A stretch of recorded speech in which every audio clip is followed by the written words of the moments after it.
When you are on your path, when you give control to the spirit, when you live in harmony with your divine self, fighting with yourself, violence against yourself and forcing yourself to do anything becomes inappropriate. Your energies flow freely, you easily and joyfully do what is meant for you, you escape from hard forced labor, you do everything with delight and passion. This comes from self-acceptance, from a peaceful and friendly attitude towards yourself. When you are friendly towards yourself, you take the path that corresponds to your true nature, and on this path there is no struggle, self-violence, and self-coercion. And when you fight with yourself and force yourself to do something, you begin to do something that is contrary to your nature, and contrary to the highest nature of things, the nature of the world order. So you bring yourself only destruction, troubles, and troubles. Fighting with yourself is a road to nowhere, dear ones. Change it. Analyze all the situations when you fought with yourself, when you applied strict control and violence to yourself. Realize that this did not lead to anything good. Make a decision that now everything will be different and begin to accept everything in yourself as it is, begin to treat yourself peacefully, begin to follow the spirit, and not your own rigid directives. You will find that the spirit always guides you along your path gently, without coercion or violence. Where you need to break yourself and force yourself to do something, the spiritual path ends there, remember this. The spiritual path is a soft, even, smooth path, without struggle and violence. Create the sprouts of a new society based on equality, cooperation, and mutual understanding. Having created within yourself the mood for peaceful cooperation first with yourself, and then with other people, you will feel that you can now return to society. Yes, your hermitage will not last forever, it will not even be too long. Did you really think that you took the spiritual path only to end up leaving people? No, that's not true. You did not embark on the spiritual path in order to leave people, and not even in order to create some communities, communes, or other communities, isolated from the rest of society. No. You have embarked on a spiritual path to create a new society within the old one. This means that your path does not lead from people but quite the opposite, to people. Your temporary solitude was necessary to lay the foundations of a new society within yourself. Then you can begin to attract like-minded people to lay the foundations of a new society, starting with a small group of people. If you look closely, you will see that the first shoots of such a new society are already appearing here and there. These are groups of people who come together to create a new reality, although most often they do not call it that. They can gather for the sake of healing practice, or for the sake of joint creativity, or for the sake of joint professional activities. It doesn't matter what these groups are called, whether they bear the name of a company, or just self-development groups. They are built on new foundations. There are no leaders, managers, bosses, teachers. There is no one main thing, followed by the rest, not the main ones. Even if there is someone who you usually call a leader, his task is not to lead, not to direct, not to lead, but rather to coordinate the actions of the group. Gone are the days when one could command and the rest had to carry out. This operating model is no longer effective.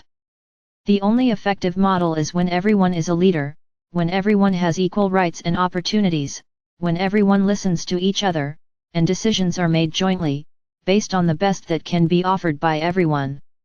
Do you think this won't work? That disagreements will begin and it will be impossible to make a single decision? Dear ones, this could not work in the old energies. In the new energies that occupy a confident position on planet Earth, things are different. Focus on cooperation instead of fighting and competition. Make sure you listen to each other without arguing or interrupting.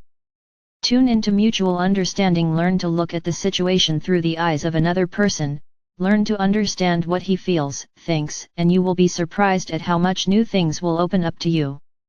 You will have a whole breadth of views, all possible points of view on the same problem, on the same situation.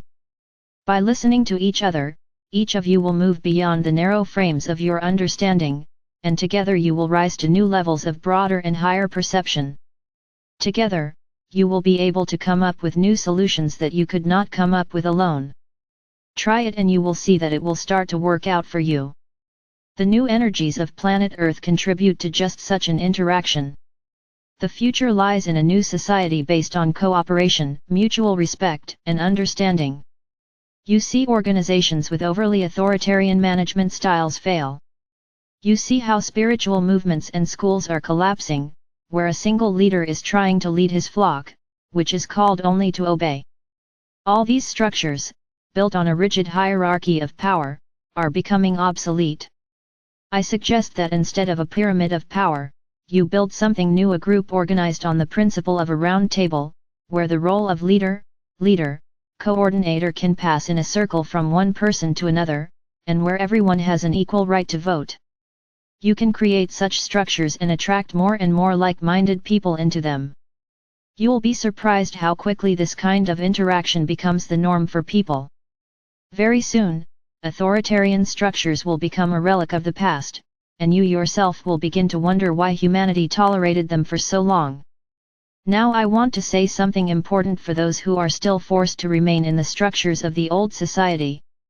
Yes, dear ones, I know that there are many among you who feel incompatible with the violent and parasitic attitudes of old social structures, but for now are forced to remain within them.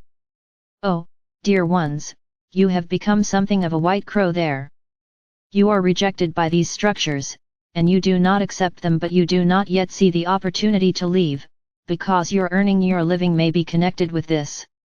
You cry out to God to take you away from there, but so far nothing has worked, has it? Do you know why? Because you have a special mission.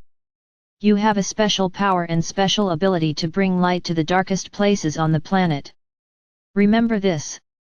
It is no accident that you are there in these social structures. You are there to bring light into the darkness. You are there to enlighten these structures to their core, to bring to light their true essence, authoritarian and violently parasitic. There is no one else to do this but you. Remember, you are not there to be overcome by darkness, you are there to bring light. Just bring the light. Nothing else. You don't have to fight, because it will be an action in old energies. You don't have to explain anything to anyone or prove that you're right. Just bring the light and, as far as possible, build relationships within this structure on new foundations of mutual understanding, cooperation, and mutual respect. If there is at least one person near you with whom you can interact on this basis, this is already a huge victory. You will create the sprout of a new society within the old system. Other people will definitely be drawn to you, because light is always attractive. A lot of people will feel that you are right. Even those who persist in old energies and old forms of relationships will feel strength in you. Many will be inspired by your example and want to follow it. In the end, you will not need to destroy the old social structure, it will collapse on its own. Through your efforts, in its place will grow the sprout of a new society built on spiritual and moral, and not on violently parasitic foundations. The construction of heaven on earth begins with each of you, with the transformation of yourself and your life on new foundations. But the next step is the transformation of society, or rather, the creation of a new society to replace the outdated one. You are now experiencing dramatic moments of a split in society, when part of you still clings to the old energies and does not want to retreat, and part of you is already building a new society based on divine laws. It's difficult for you, dear ones, but day by day it will be easier for you, because day by day there are more and more of you striving to build a new society based on the laws of the Spirit. You can further speed up this process by being bold, active, and bright in bringing your light wherever you are, even in the deepest darkness. Darkness ceases to be darkness when you appear there. Remember this. Know that you are powerful. Darkness cannot defeat you simply because it cannot resist the light. You don't have to fight, just shine.